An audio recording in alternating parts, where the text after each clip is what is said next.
Okay. Do you Okay. have a question? Yeah, so hello folks and welcome to the virtual cafe. I am your host, Segilola Salami. I'm just really high right now. I've had so much technical problems. I'm just glad it's over now. Anywho's, who's next? What can I get you today? Well, for myself, all I really need is a glass of water. Sorry, we do not serve water in this virtual cafe. I don't know why everybody comes here asking for water. Go to your tap and get water. I can get you a proper drink. Do you drink hot chocolate? Well, here's the thing, right? As I tell people, when I was younger, I used to have a terrible Coke habit. I used to drink a 2-liter bottle a day. Okay. And the problem was that I found that I was always kind of bouncing off the walls with far too much energy that I could handle. So I have since decided no caffeinated beverages. So perhaps an herbal tea, if you've got that, but no soft drinks, no coffee. Even hot chocolate has too much caffeine in it. Which hot chocolate have you been drinking? Because last I checked, hot chocolate doesn't have caffeine in it. Well, maybe this is a difference between the UK and Canada, but yes, ours certainly does. Really? Oh dear. See, the little human, she's upset now. It's raining and she can't go outside. But, oh well, okay, I can give you green tea. How does that sound? There you go. Okay, perfect. We're not yet two, but you know we're going through that terrible twos phase. Little human is slamming on doors. So I'm not sure. I will try to pacify her to see if she will get your green tea. What would you like with your green tea?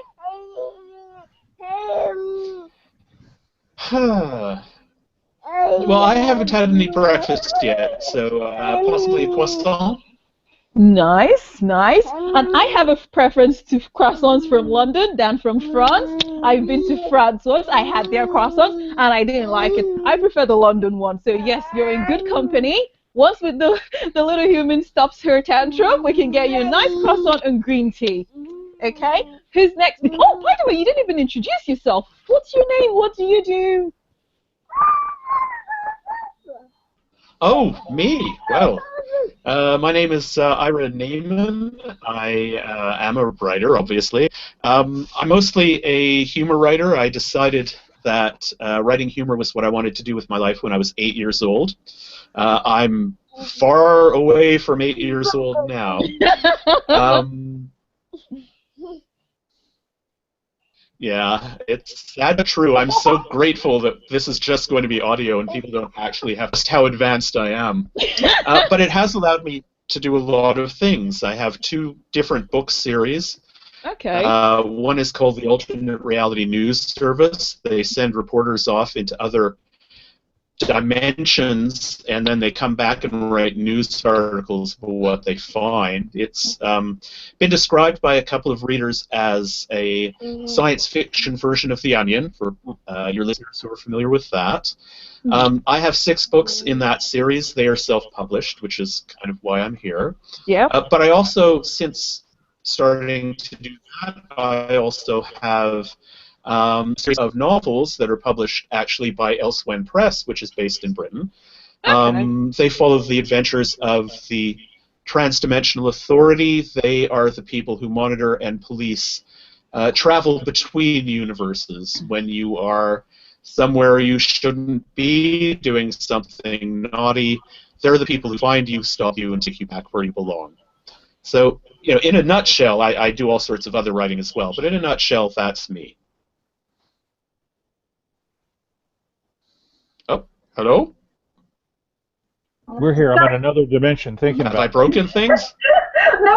There was a bit of an echo, so I changed to where I connected my headphones is a USB plug-in and play type one. So I just changed the port where I put it in because I was getting a bit of an echo, and I wanted to just make sure that it wasn't from my end. Okay, that's fine. Well, thanks for. Well, you sounded okay. You sounded okay before. I'm getting an echo from you now.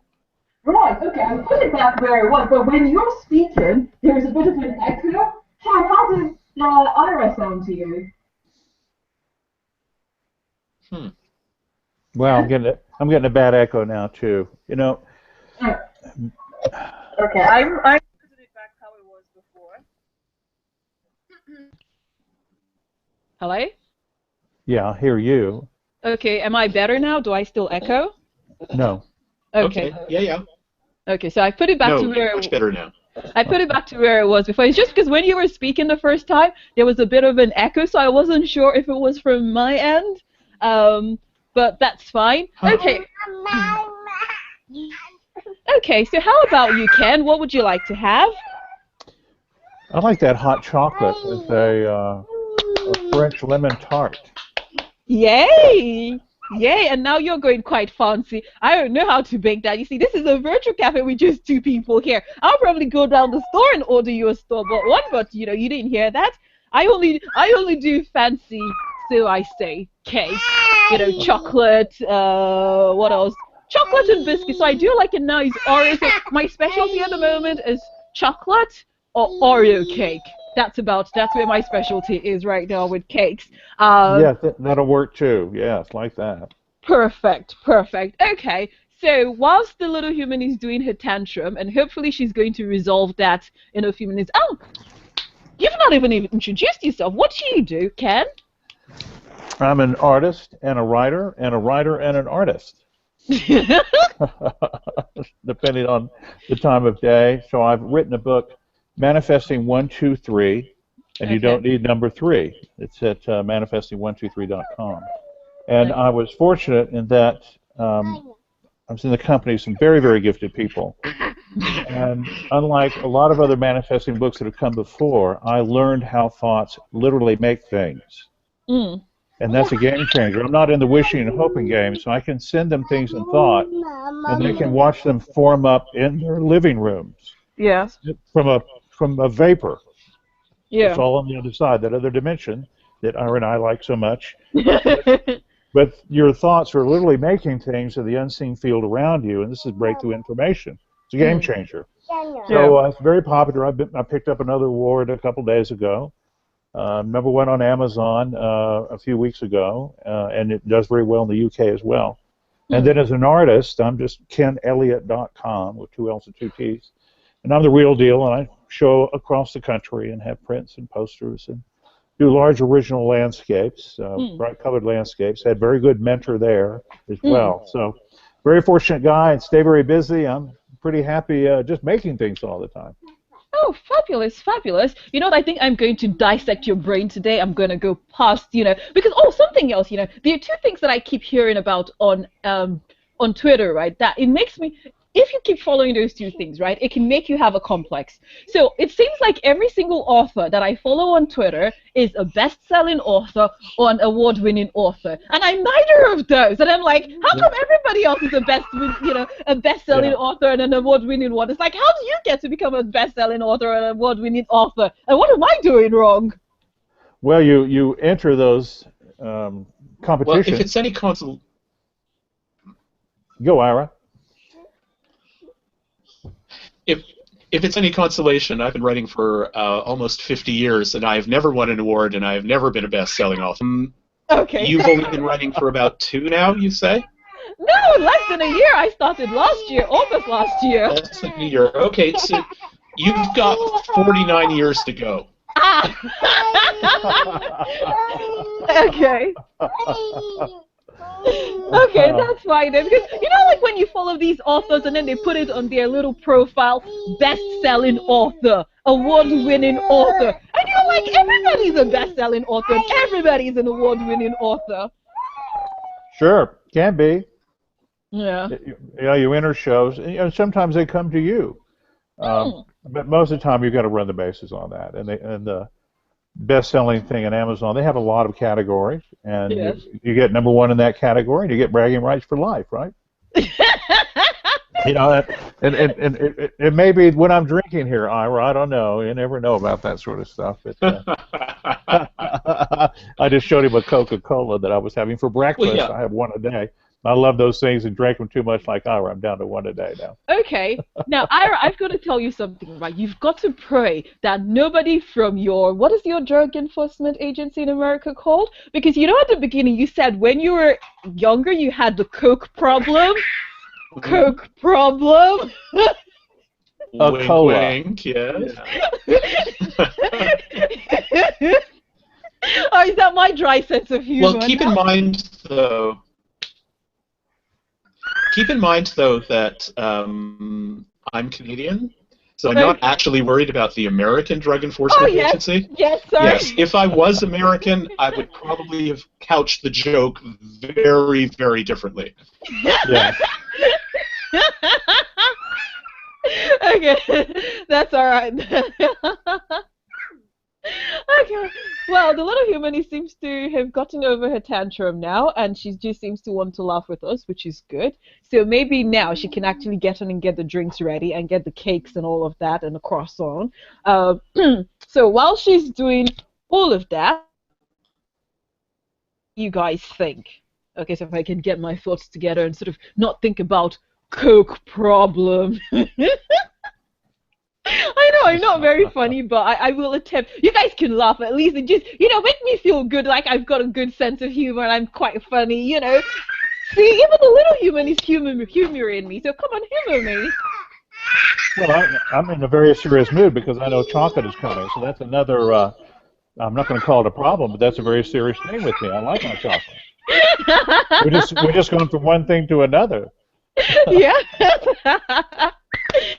Okay, cool. Now, with millions of books that are published, every year, only a few of those books get to the top of the list, that allows ease of discovery. Because if you go to, a lot of people have said that places like Amazon and Nook and Kobo and iTunes and what you have it, they're literally just directories, So if you go there, how easy is it to find a book? So if you don't know a book by the title, because obviously if you do know a book or the author's name or the title, it's easier to find that book. But if you were just going there and you were browsing by category, it's quite, with millions of books that are currently available, it's almost like trying to find a needle in a haystack.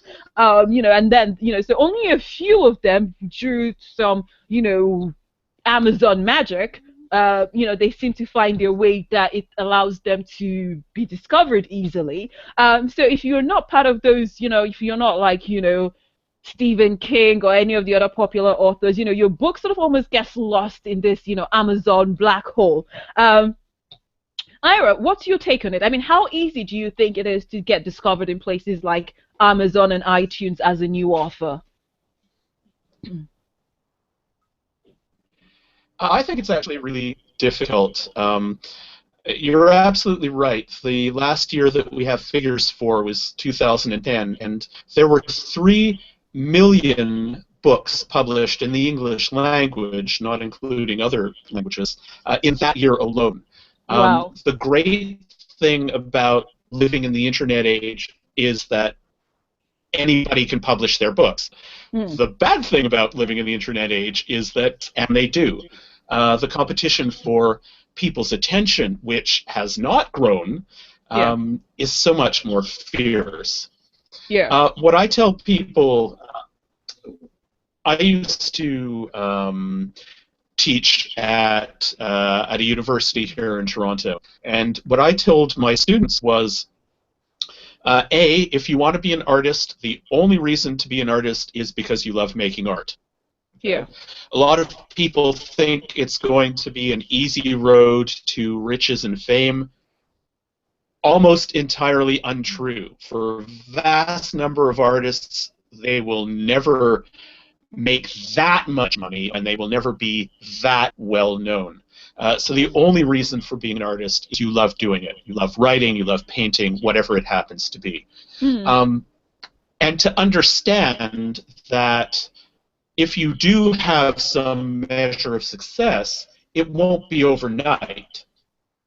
To be an artist is to commit yourself to 20, 30, 40 years of practice, of honing your craft, of constantly getting better at making your art, and maybe at the end of that process, you will have done well enough that you will have accumulated an audience. Yeah. Okay?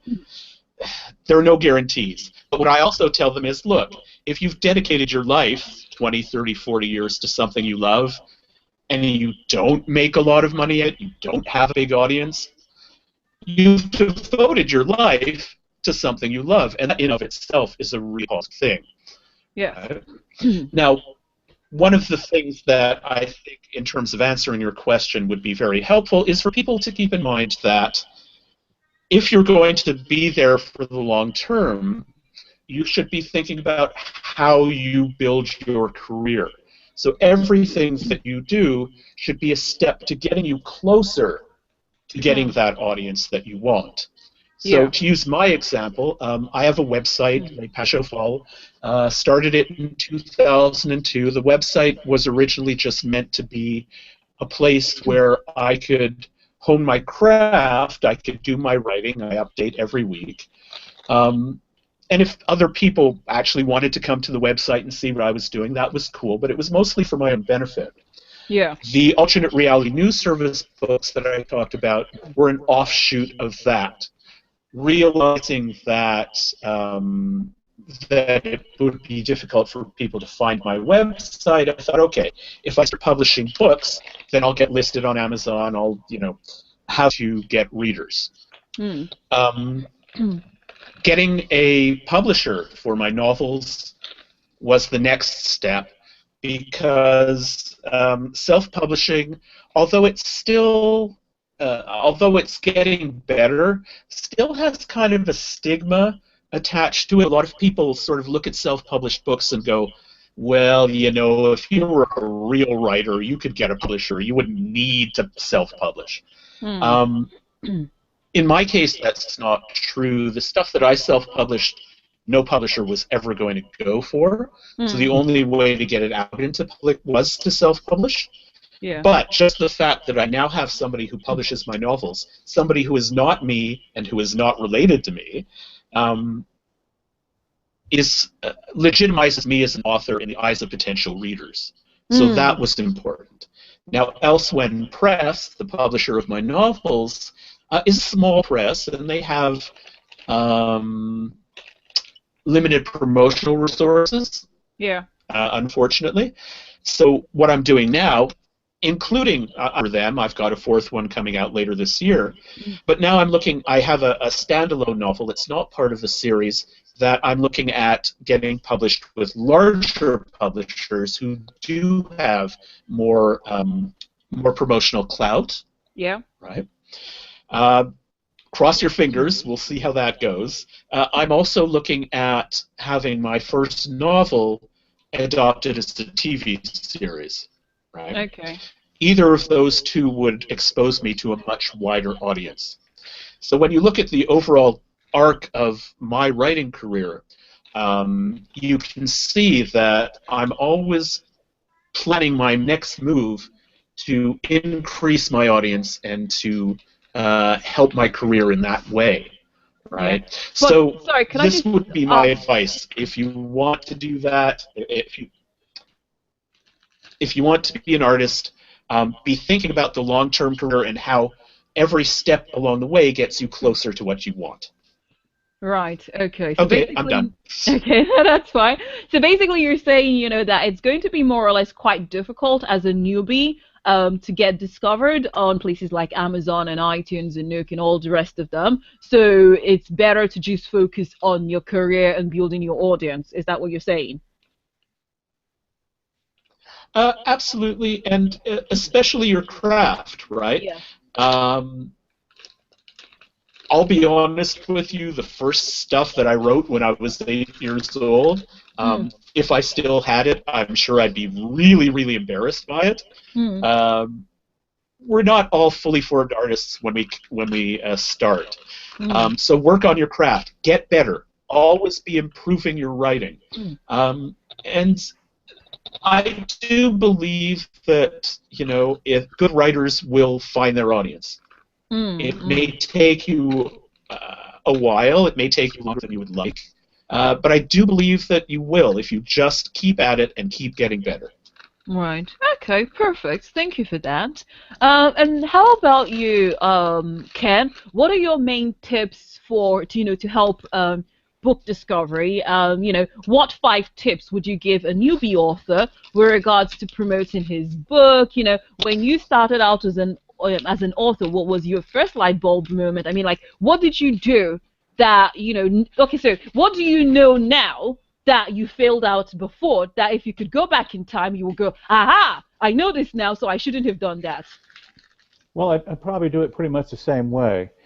At the beginning of it, I like what Ira said, and I, as an artist, as a painter, and as a writer, but I'll speak as a painter first, I teach classes, and a lot of people want to know the business side as well as the artistic side.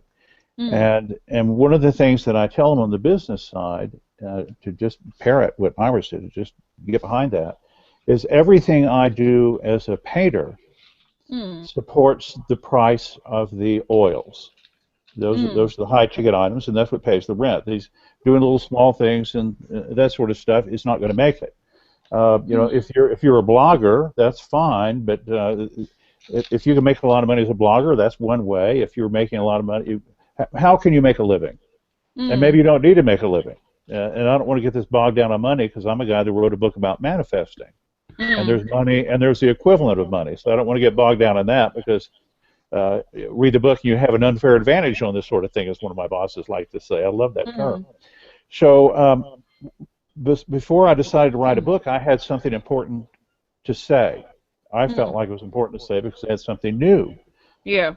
There are a lot of books on manifesting, and I just didn't want to be another in a pile of books because there's another 50 titles coming out every month or something like that just to make up a number. So you can be invisible, but we are working on an international scale, which is something we couldn't do before because of the internet.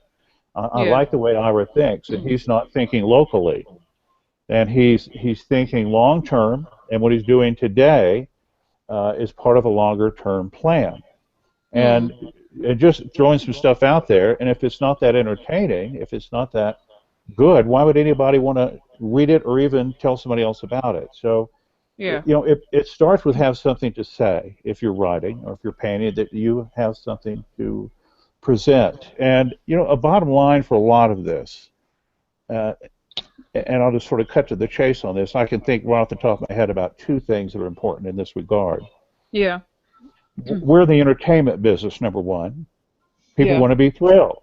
They want to be entertained. That's why they look at that television show. That's why they buy those streaming downloads, if it's textual, if it's audio, music. And the other thing is, I learned from a great mentor, he said, if you put the truth in something, people will want it and they won't know why. If you put the truth in something, they'll want it, they don't know why. That's true for painting. And some of the greatest comedians, Ira knows this, if you're talking about the human condition, you make it funny, you can't take your eyes off of it. You want more of that because, you're laughing at yourself or your neighbor or your relatives from that last Thanksgiving dinner. We can start doing some stand-up right now. And it'd be hilarious because we're going to be speaking to the truth. But we'll put some humor in it. Yeah. So doing the, self-publishing, I do 2 things. I have a version that Amazon has, and then I have a version that I built and had professionally edited and with a professional cover. And so Amazon is just duplicating that, and they have their own systems, their own way of doing things, so I just let them have their version, different ISBN. And then I publish myself and print my own and distribute my own in my way. So I'm playing it both ways because I kind of think I know what I'm doing, but I really don't.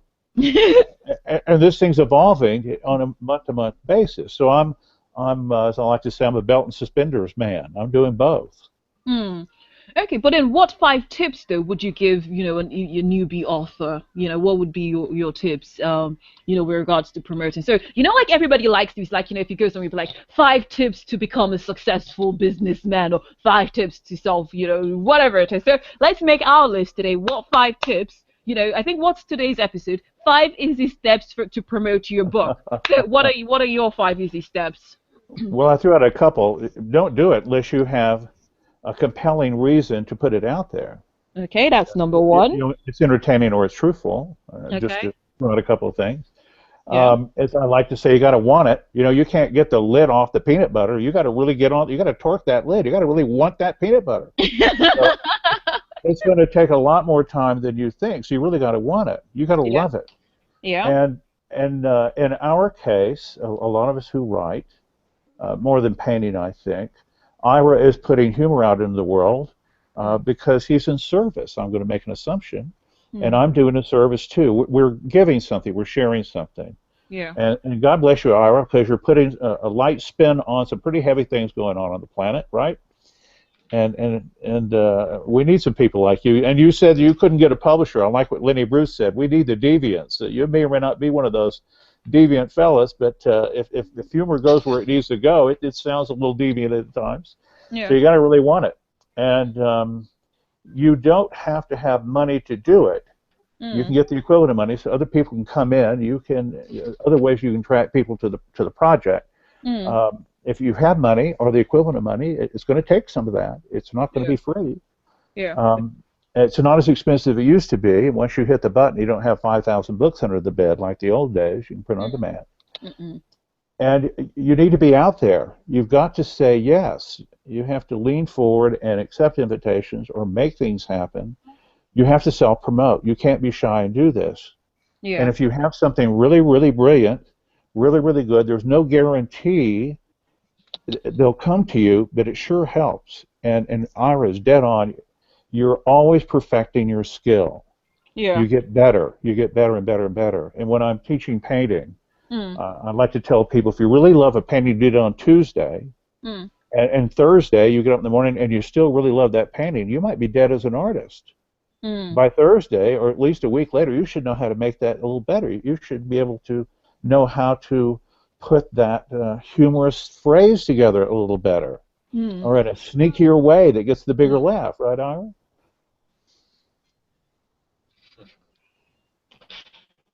Ira, you there? Hello. Yes, can you hear me? Okay, Yes, I can't now. yeah. Okay. Hello? And it helps to be, yeah, I can hear you fine. It helps to be a good-looking guy like Ira and myself, too. It's very, very, very helpful. And I'm glad George Clooney's back on the shelf, because now we got the world to ourselves again. Let's go get him, Ira. Well, the gray hair does, it does work wonders. Sophistication. Can I respond to a couple of things Ken said? Sure. Hello? Yeah, Okay. I hear you fine. The first is that my good. Okay. The first is that my web goddess Gisela, who has been very instrumental in supporting my writing, always points out that there is no guarantee if you put yourself out on the internet that anybody will respond. Guarantee that if you don't put yourself on the internet, nobody will respond.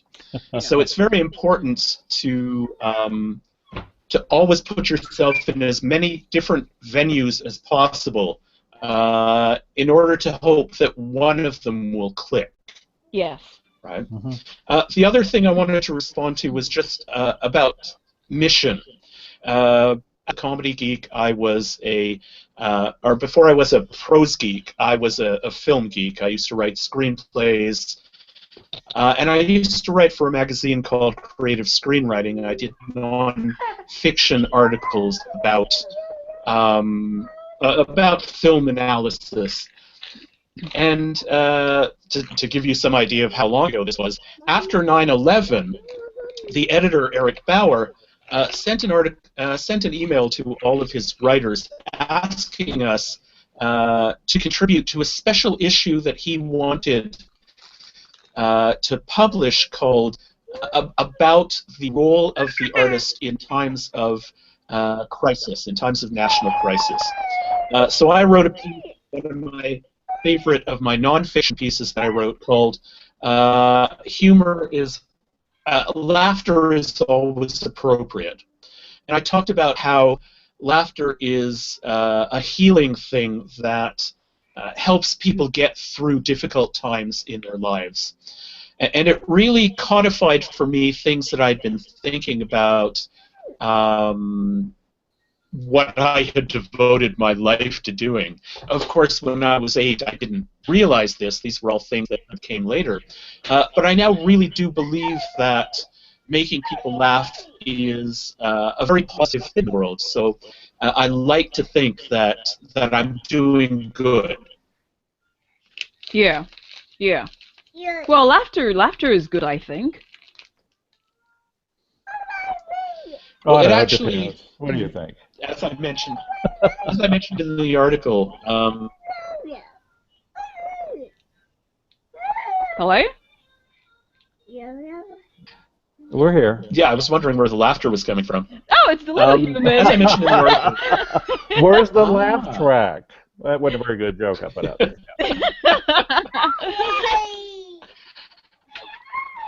they don't have to be. They don't have to be great as long as people laugh. They're effective, right? Mm. And now my train of thought has been derailed. Ask another question. Go ahead. Wait, no, I got distracted as well. Ugh, Well, okay. I like what Ira said. You got to be out there on all those platforms. You never know what's going to happen. Here's another thing. People are trying to find you. If you've got some goods, you've got some good stuff. They're trying to find you. They want that truth. They want that to be entertained. Yeah. They want that distraction. They want something that could change their lives, for crying out loud. Yes. So yeah, they're trying to find us. So it's our job to get out there and try to meet them halfway at least. You never know when lightning can strike. And in a wider world like this, you know, somebody could just catch a moment of something that a painting I did, or a glimpse of a book, or this show, and you don't know who these people are working with or who they are. Yeah. And with one phone call, it can change your life. No, definitely. Okay, so Ken, tell me about your book again. So you say it's a manifestation book. What exactly is that? What is the full title, first of all? Like, again, Manifesting 1, 2, 3, something, something? Yes, manifesting 1, 2, 3, and you don't need number 3. Okay. And in a nutshell, it's this. When we think of things, it makes things happen. If you have a positive thought and you repeat it, you're building it. Right. And my gifted friends can watch it happen. They'll call me and say, this thing is building. Or Right. if I'm not thinking about it again, they'll call me, this thing is fading away. Now, that's pretty impressive information. And it's not the literature, so this is a big deal.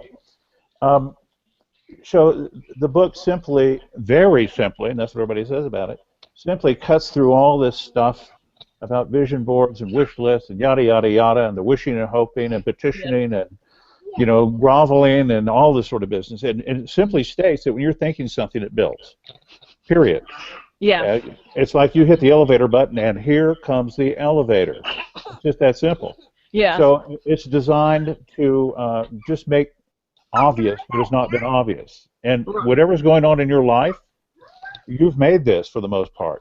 You're responsible for where you are and what you're doing right now, and you can change it beginning now. So I just sound like a snake oil salesman, but when you go up to the website, there's these stories that come out every Friday from readers, and you can keyword search them, and there's, gosh, well over 100 of those things now on all sorts of topics. And it's the sort of thing people will call you, you know, they'll call me up and tell me the story. We just scream at each other like teenage girls. What? Shut up! No! What? No!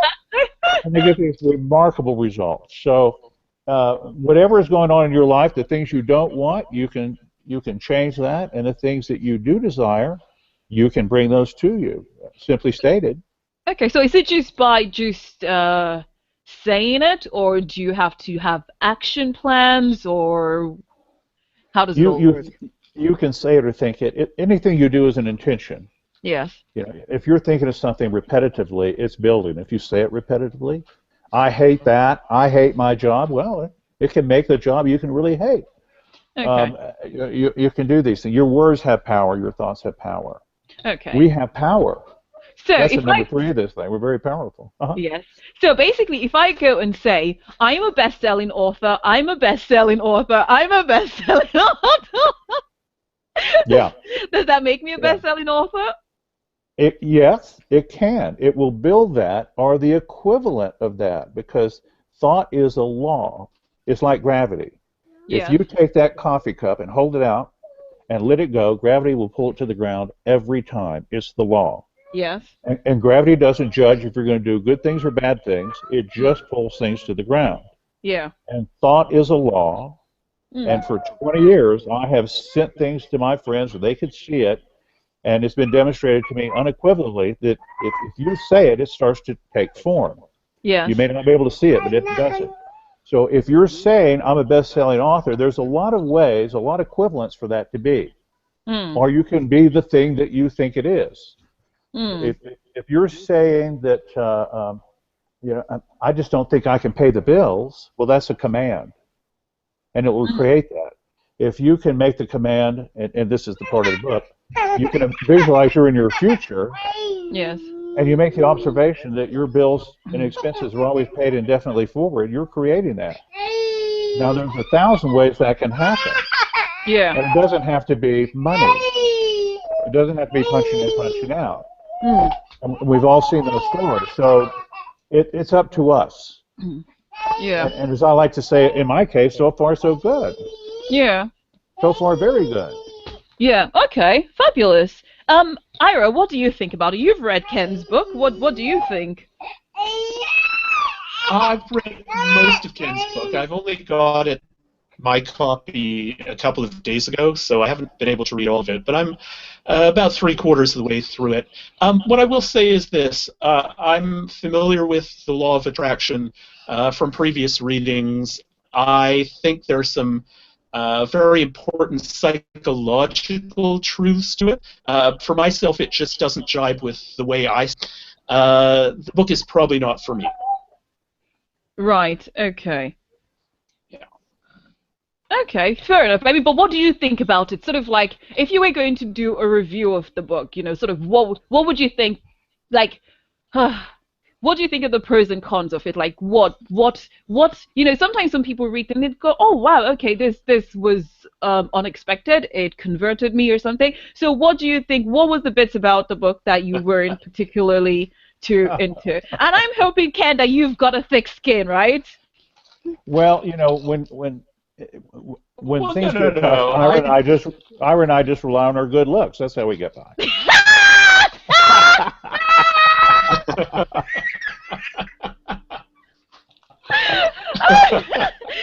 Okay, now, you know what? You've got to send me images, so I've got to put it on my website, then everybody can come and see this good-looking man, okay? Well, did the judge you didn't know that George Clooney was one of 3 triplets, did you? So that's all you need to know. Yeah. Okay, we need an image to go on my website. Okay, so lady's gonna see this George Clooney man. Okay, gray hair is back into fashion now. It's like you go in and you're like, oh, check out this gray hair. I mean, hopefully you guys don't use Zimmer frames. With technology now we can't really tell, but I'm hoping you don't use Zimmer frames. But I'm sure you can make Zimmer frames look sexy as well. See, even the little human is finding this funny. Well, She's laughing. Well, humor is contagious. I suspect she's laughing because you're laughing, or we're all laughing. She can hear laughter. In terms of answering your question, what I would say is that the book is very clearly written, and for people who are not familiar with the concepts, it's a very easy way of getting into Ken's ideas, right? The ideas of the laws of attraction. So, the thing is, it assumes some knowledge, I think, on the reader's part. So it might not be the best book. If you're interested in the laws of attraction, it might not be the best book to start with.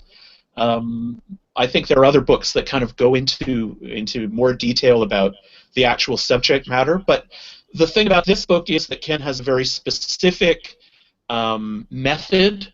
Okay. And it's a method that I think people who are interested in the law of attraction in particular will find very simple and easy to use. So Okay. for people who are looking for a kind of a practical how do I make this change in my life kind of book, Yes. they'll find Ken's book very useful. Okay. Okay. But it's just not your thing. Hello? Sorry. No, I was just saying that, but it's just not your thing. Sorry. Sorry, Ken. Right. That's Sorry okay. about Obviously, Ira didn't get the scratch and sniff version. It would have changed everything.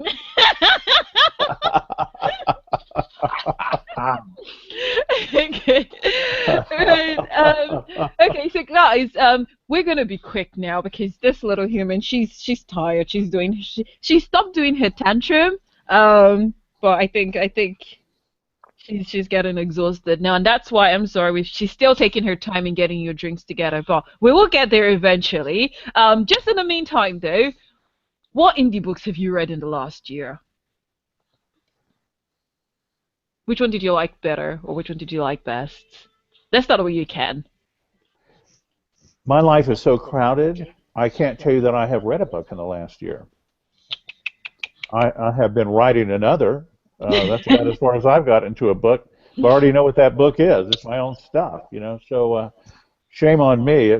Maybe I need to knock off that one Coke a day. Maybe I'll get back into writing more. Now, I want to know where we can find Ira's work, though. We haven't talked about that. Go on, Ira. Ira? I'm sure we'll get to that. Before we do, I do actually want to answer your question because Okay. In terms of promoting my books, I go to a lot of science fiction conventions, and I've been fortunate to meet a lot of really great indie authors who I now consider good friends. I can recommend a lot of indie books for you. Let's start with The Five Demons You Meet in Hell by an author named Timothy Carter.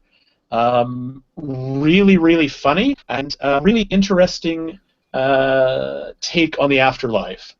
He's in his book, Hell is not so much a place of punishment as it is a place of rehabilitation.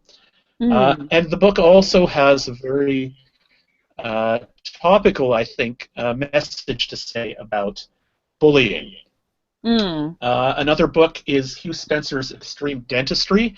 I just love the insanity of this book. It's about an alien invasion, and the best people to repel the alien invasion apparently are Mormon dentists. It's a lot of fun. If you like more straight-ahead science fiction, my good friend Stephen Pearl has a novel called Tinker's Plague, which is a really vivid and really believable post-apocalyptic scenario. It's really wonderful. What I suggest to people, excuse me, what I suggest to people who are indie publishing is to look for the indie publishers. There are some great ones in Canada. We have publishers like Brainlag Press, Pop Seagull Press. Chizine is actually starting to win awards and get international recognition. And of course, I can't talk my novel publisher, Elsewhen Press. Elsewhen Press is only about 5 or 6 years old, but they do some marvelous work. You should definitely check out their website. Okay. So you asked for one, I gave you a whole bunch. Yes, you did indeed. Now, in terms of... Go on. In terms of my own books, since Ken asked, if you want a sampler of what I do, the best thing to do is go to my website. If you want the novels, which don't appear in any form in my website, or if you want anthologies that I short stories in, I have a page on Amazon.com, and it lists pretty much everything that I have in print and ebooks, so you can find me there. Okay, fabulous. And what is your name on, what's your Amazon central name? Is that Ira Nayman? Ira Nayman, Nayman. And yes, that is a man's name. I know, right? You know, I was shocked when I saw you, and I'm like, oh, I was expecting a woman. Okay, no, perfect. So now's the first Expecting a woman. Yeah, go on. Expecting a woman and getting a George Clooney clone. I know. know. Yeah. Tough It only life. gets better from there. Exactly. Okay, so now for some fun bit. What do you think about hosting a giveaway here? What do you think? Ken? Well, the first person that contacts me, I'm all for it. Ken?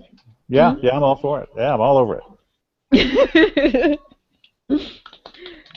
So I'm listening. What are you giving away? Well, the first person that contacts you or me, I'll give them a free audiobook download.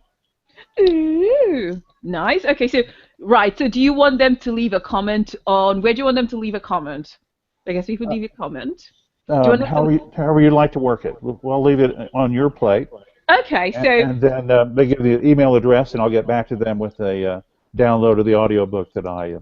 Okay, so if people leave a comment on my website or on my YouTube channel, and if you say 1 + 1 = 3, then Ken, if you subscribe to the YouTube channel as well, then if anyone leaves a comment, I think you can see it, and then you can then contact the person and say, yeah, you get a free audiobook. Yay! Yes. So how long will you do this for? So from when the show goes live on the podcast, for how long? Do you want to do this for about a month? Whoever that first person is, then I'll take care of it. Oh, okay, so just the first person. Yeah, okay, people, now, no mad rush, right? So the first person to leave a comment on the YouTube channel or my website, and if you put 1 + 1 = 3, then Ken Elliott will give you a free audiobook. What's the audiobook called? Is this your Manifesting 1, 2, 3? And you don't need number 3, yes. And a secret picture of Ira, so you really get a look at George Clooney's better-looking younger brother. Yes. Fabulous, fabulous. Okay, perfect. And how about you, Ira? What giveaway are you going to do? I think I'll give away, excuse me, 3 copies of the latest book. It's called What the Hell Were You Thinking? Good Advice for People Who Make Bad Decisions. It's a collection, if you can get your head around it, of humorous science fiction advice columns. Okay. And it's very simple. Let's let it run for, say, a week. So if anybody's interested in getting a copy of that, write alternate reality news service in your YouTube feed, and then I'll just randomly pick 3 of those people. I will need an email address. What I'll do is I'll email you a copy in the ebook format of your choice.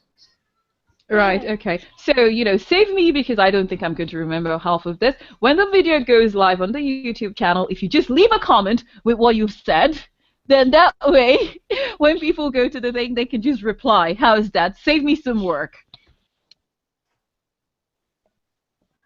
Hello? Okay, fair enough. Send me a link to your YouTube channel, and I will do that. Okay, perfect. I'm dehydrated. I'm in a virtual cafe, and I need a drink now. It's like the rain is not raining anymore, but it's more like a drizzle. You know that really fine rain, the type that if you dare go outside within 5 minutes, you're drenched. And for some reason, because I have all the doors and everything closed and then the heater is on, it's like I'm really parched now. I think I could do with a drink. Obviously not a Coke.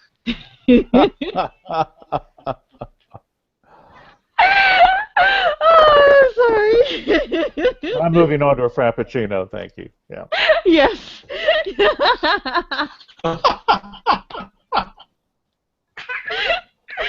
Oh dear. And this little human, she's laughing as well, but it's all good. Well, I need to have a word with her mom, okay? Because I'm not sure she doesn't get these drinks on time for us, Since this virtual cafe has been open, she's yet to get one single order on time. So I'm going to have a word with her mom, okay? Mama, you need to have a word with But thank you so much. I'm sorry you didn't get your drink. Maybe you just... Sorry?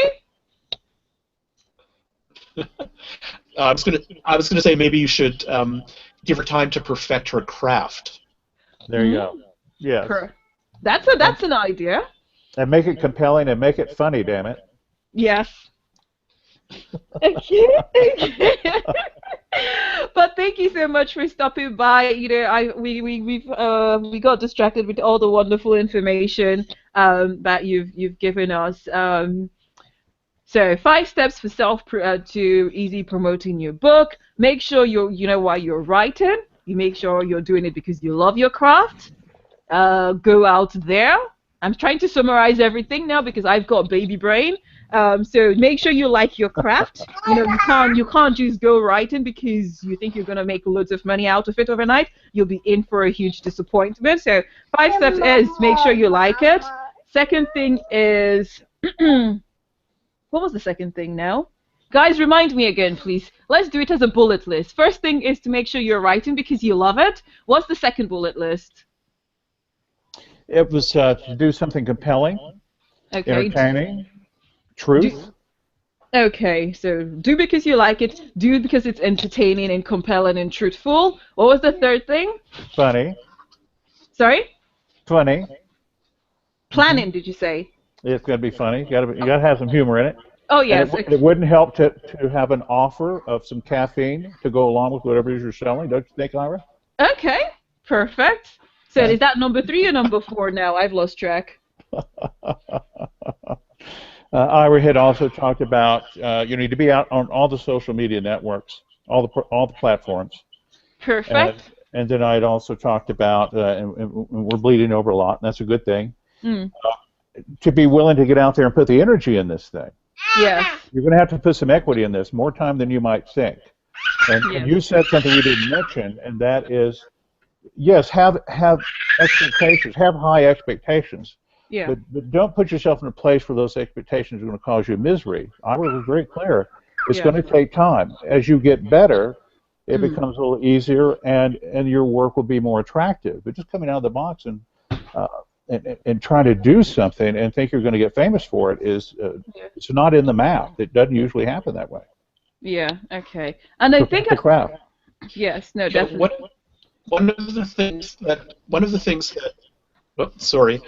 There seems to be a lag here. Yeah. One of the things that I always sort of, one of my thumbnails, one of the things that I always keep in mind is that I always have kind of deadlines. I'd like to finish writing this novel by such date and things like that. And it's important to have deadlines, especially when you are not, when you're not professional and you don't have deadlines imposed on you. It's important to keep deadlines for yourself. Yeah. But one of the things that I've come to realize is that it's also important to forgive them, right? So have that goal in mind, but if you don't achieve that goal, then set the next one and make the next one. Because as Ken rightly points out, if you start kicking yourself because you miss goals, you make it that much harder for yourself to get back on track. So try at all points to kind of derail that negativity that will hold you back from achieving your goals. Yeah. That's wisdom, Ira. And we both teach, and we learn a lot from our students. Yes. We learn a lot from our students. Absolutely. And it clarifies what it is that we're thinking and doing. And when you said that, Ira, I get that you got that from teaching. Experience that you bring that out. Yeah, nicely done. Yep. Cool. Thank you very much, gentlemen, or George Clooney triplets. It's been a pleasure having you on the show. To everyone else, in the virtual cafe, thanks for stopping by. It's been a pleasure having you around. If you like the show, please spread the word by sharing it with your friends and family. Make it popular, make it go viral, so they say. You can connect with me on Twitter. My handle is @Iyayetunde1, which is IYAYETUNDE, then the number 1. If you would like to be in the audience for the next show, or if you would like to sponsor the show, then please get in touch with me via my website, which is segilolasalami.co.uk. So SEGILOLASALAMI.co.uk. Thank you very much, and see you again next week on the Segilola Salami Show. Bye now.